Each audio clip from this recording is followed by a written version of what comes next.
여러분, 혹시 최근 환율 변동 때문에 걱정하고 계신가요? 환율이 하루아침에 30원이나 급락하는 모습을 보면서 도대체 이게 무슨 일이지? 하신 분들 많을 겁니다. 오늘은 정부의 의도와 함께 우리 투자자들이 그 변화를 어떻게 이해하고 대응해야 할지 차분히 이야기해 보겠습니다. 특히 해외 주식을 가지고 계신 분들이라면 이번 정책이 여러분의 투자 전략에 큰 영향을 미칠 수 있으니 끝까지 함께 해주세요. 우선 최근 정부가 내놓은 해외 주식에서 국내 주식으로의 자금 이동을 장려하는 정책에 대해 말씀드리고 싶습니다. 간단히 말해서 내년에 1분기 안에 해외 주식을 매도하고 그 자금으로 한국 주식을 매수하면 양도소득세를 전액 감면해주겠다는 내용입니다. 2분기에는 80%, 하반기에는 50% 감면 혜택이 주어진다고 하니 사실상 빨리 옮길수록 세금 혜택이 크다는 뜻이죠. 왜 이런 정책이 나왔을까요? 기본적으로 우리 경제는 달러 유출입에 민감합니다. 현재 해외 주식에 투자된 국내 자금이 수백조 원에 달하는데 이 중 일부가 빠르게 국내로 들어오면 달러 수급 불균형 문제를 완화할 수 있거든요. 이런 자금 유입은 환율 안정에 긍정적인 영향을 미치고 장기적으로 한국 주식 시장 활성화에도 큰 도움이 됩니다. 쉽게 말해 정부가 한국 주식에 투자하면 세금 부담 덜고 환율 걱정도 줄여줄게라고 공식적으로 약속한 셈입니다. 조금 더 구체적으로 설명해 드릴게요. 예를 들어 어떤 직장인이 해외 주식에서 5천만 원의 수익을 냈다고 가정해 봅시다. 일반적으로 이 수익에 대해 22%의 양도소득세를 내야 하니까 대략 1천만 원 정도 세금 부담이 생깁니다. 그런데 이 사람이 내년 1분기 안에 매도하고 그 돈을 한국 주식에 1년 이상 투자하면 이 세금을 전액 감면받을 수 있습니다. 물론 그 기간 동안 한국 주식에서 수익이 전혀 없더라도 22% 세금 혜택을 받은 셈이니까 실질적인 수익률은 22%가 오른 것과 다름없죠. 이처럼 1년 실거주 개념을 주식 투자에 적용한 정책은 부동산 투자 방식에서 착안한 단순한 환율 방어가 아닌 현재 상황에서의 최선의 조치라고 보입니다. 또 한 가지 주목할 점은 선물한 매도라는 새로운 환율 안정 도구입니다. 이게 조금 생소할 수 있는데 쉽게 말하면 미래의 달러를 얼마에 팔겠다는 약속을 미리 정하는 계약입니다. 예를 들어 지금 환율이 1,455원이라면 6개월 뒤 해외 주식을 매도할 때도 1,455원 환율로 달러를 원화로 바꿀 수 있다는 뜻입니다. 이렇게 되면 투자자는 환율 변동 위험에서 자유로워지죠. 은행이나 증권사 입장에서도 미래에 들어올 달러 금액이 확정되니 미리 시장에서 달러를 팔아 현금을 확보하는 등 운영에 유리합니다. 결국 시장 전체의 환율 변동성을 줄이고 안정성을 높이는 역할을 합니다. 여기에 더해 정부는 선물한 매도제도 이용 시 소득공제도 제공합니다. 최대 1억 원까지 5% 한도로 공제 혜택을 주는데 직장인 세율을 고려하면 적지 않은 절세 효과가 기대됩니다. 이 역시 투자자들에게 환율 변동의 부담을 줄이고 환전 시점에서의 리스크를 관리할 수 있는 수단이 됩니다.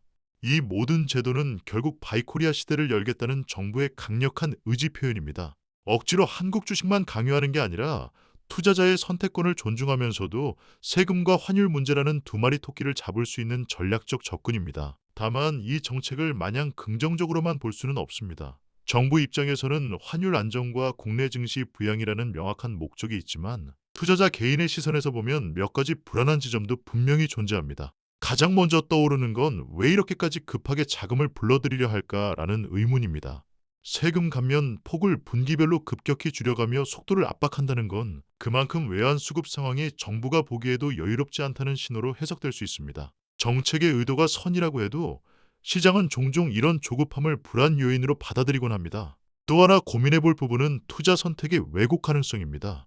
해외 주식이든 국내 주식이든 원래는 기업의 경쟁력과 성장성을 보고 판단해야 하는데 이번 정책은 세금이라는 강력한 요인으로 투자 방향을 단기간에 바꾸도록 유도합니다. 그 결과 개인 투자자가 본인의 투자 철학이나 리스크 관리 기준보다 세금 혜택을 놓치면 손해본다는 심리에 끌려 움직이게 될 위험도 있습니다. 특히 국내 증시가 구조적으로 변하지 않은 상태에서 단기 자금만 유입된다면 기대와 달리 주가가 크게 오르지 않거나 변동성만 커질 가능성도 배제할 수 없습니다. 선물한 매도 역시 만능 해결책은 아닙니다. 환율 변동 리스크를 줄여주는 건 사실이지만 반대로 말하면 환율 상승에서 얻을 수 있는 추가 수익 가능성도 스스로 포기하는 선택이 됩니다. 환율이 급락할 때는 방어막이 되지만 예상과 달리 환율이 다시 급등하면 안전하게 묶어둔 선택이 아쉬움으로 남을 수도 있습니다. 결국 이는 투자자의 성향과 시장 전망에 따라 호불호가 갈리는 수단이지 모두에게 정답인 해법은 아닙니다. 더 근본적으로는 이런 정책이 반복될 경우 시장이 정부 정책에 과도하게 의존하게 될 수 있다는 점도 생각해 봐야 합니다. 세제 혜택과 환율 개입이 없으면 자금이 빠져나갈 수 있다는 인식이 굳어지면 국내 증시 자체의 매력도는 오히려 약해질 위험도 있습니다.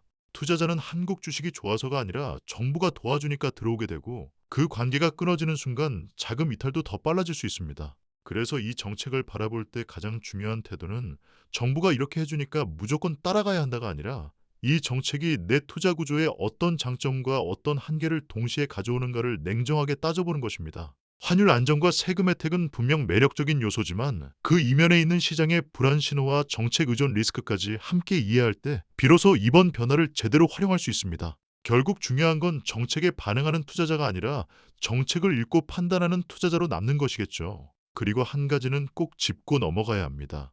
세금 감면이나 환율 안정 장치처럼 정책으로 투자자를 끌어들이는 방식은 분명 단기적으로 효과가 있습니다. 자금의 방향을 바꾸는 데에는 이런 유인책이 빠르고 직관적이니까요. 하지만 이것이 시장을 건강하게 만드는 근본 해법이냐고 묻는다면 이야기는 조금 달라집니다. 결국 투자자는 세금 혜택이 아니라 기업의 성장성을 보고 돈을 넣습니다. 정책이 아무리 좋아도 기업이 자유롭게 투자하고 혁신할 수 없는 환경이라면 자금은 오래 머물지 않습니다. 규제와 압박으로 기업의 팔을 비트는 방식으로 단기 성과를 만들어내기보다는 기업이 자연스럽게 이익을 내고 글로벌 시장에서 경쟁력을 키울 수 있는 구조를 만드는 것이 훨씬 중요합니다. 그래야 국내 주식시장으로 들어온 자금이 단기 트레이딩 자금이 아니라 장기 투자 자본으로 자리 잡을 수 있습니다. 특히 한국 증시는 오랫동안 기업은 잘하는데 주가는 왜 이 모양이냐는 평가를 받아왔습니다. 그 배경에는 잦은 정책 개입, 예측하기 어려운 규제 변화, 그리고 기업 의사결정에 대한 불확실성이 누적돼 있습니다. 이런 환경에서는 아무리 세금 혜택을 얹어줘도 투자자는 늘 한 발 물러서서 지켜볼 수밖에 없습니다. 정책이 바뀌는 순간 분위기가 뒤집힐 수 있다는 걸 이미 여러 번 경험했기 때문이죠. 그래서 진짜 바이코리아가 되려면 투자자에게만 손을 내밀 것이 아니라 기업에게도 숨쉴 공간을 만들어줘야 합니다. 연구개발과 설비 투자에 대한 예측 가능성을 높이고 글로벌 경쟁에서 뒤처지 않도록 제도적 발판을 마련해주는 것, 그리고 기업이 성과를 내면 그 과실이 주주에게 자연스럽게 돌아갈 수 있는 구조를 만드는 것. 이게 장기적으로는 환율 안정이나 증시 부양보다 훨씬 강력한 자본 유입 정책이 됩니다. 정책은 방향을 제시할 수는 있지만 성장을 대신 만들어주지는 못합니다. 투자자를 불러들이는 문은 정책으로 열 수 있지만 그 문 안에 오래 머물게 하는 힘은 결국 기업의 경쟁력과 시장의 신뢰에서 나옵니다. 지금 필요한 건 자금을 움직이게 하는 정책과 함께 기업이 커질 수밖에 없는 환경을 동시에 만드는 균형 잡힌 접근일지도 모릅니다. 정리해보면 이번 정책은 해외 주식에 묶여있던 자금을 국내 주식으로 유도하면서 환율 변동성까지 함께 관리하려는 정부의 의도가 분명히 담긴 조치입니다. 세금 감면과 환율 안정 장치를 동시에 제시했다는 점에서 단기적으로는 투자자 입장에서 분명 매력적인 기회가 될 수 있습니다. 이를 잘 이해하고 활용한다면 단순한 수익률을 넘어 세금과 환율 리스크 관리 측면에서 실질적인 이득을 얻을 가능성도 있습니다. 다만 이 정책이 모든 투자자에게 정답은 아니라는 점도 함께 기억하셔야 합니다. 세금 혜택에 이끌려 성급하게 자산 배분을 바꾸기보다는 국내 증시의 구조와 기업 경쟁력, 그리고 본인의 투자 성향을 함께 고려하는 것이 중요합니다. 정책은 투자 환경을 보조해 줄 뿐 기업의 성장과 시장의 신뢰를 대신 만들어주지는 못합니다. 결국 장기적인 성과는 정책이 아니라 기업의 실적과 시장의 체질 개선에서 나온다는 점을 잊지 말아야 합니다. 그래서 실천 포인트 역시 따라야 할 정답이라기보다는 점검해 볼 기준으로 받아들이시는 게 좋겠습니다. 먼저 현재 해외 주식 비중과 환율 노출 정도를 한번 점검해 보시기 바랍니다. 그 다음 단기적인 세금 혜택이 본인의 장기 투자 전략과 충돌하지 않는지 차분히 따져보세요.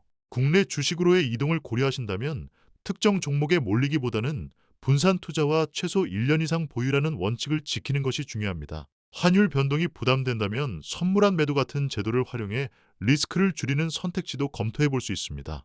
결국 이번 정책을 대하는 가장 좋은 자세는 무조건 따라가는 것도 아니고 무조건 의심하는 것도 아닙니다. 정책의 의도와 한계를 모두 이해한 상태에서 내 자산 구조에 맞게 선택적으로 활용하는 것. 그게 이번 변화 속에서 투자자가 가져야 할 가장 현실적인 전략일 것입니다. 구독과 좋아요는 채널 운영과 더 깊이 있는 분석에 큰 힘이 됩니다. 다음 영상에서도 여러분의 자산을 지키고 키우는 데 도움이 되는 이야기로 찾아뵙겠습니다. 부자 되세요. 감사합니다.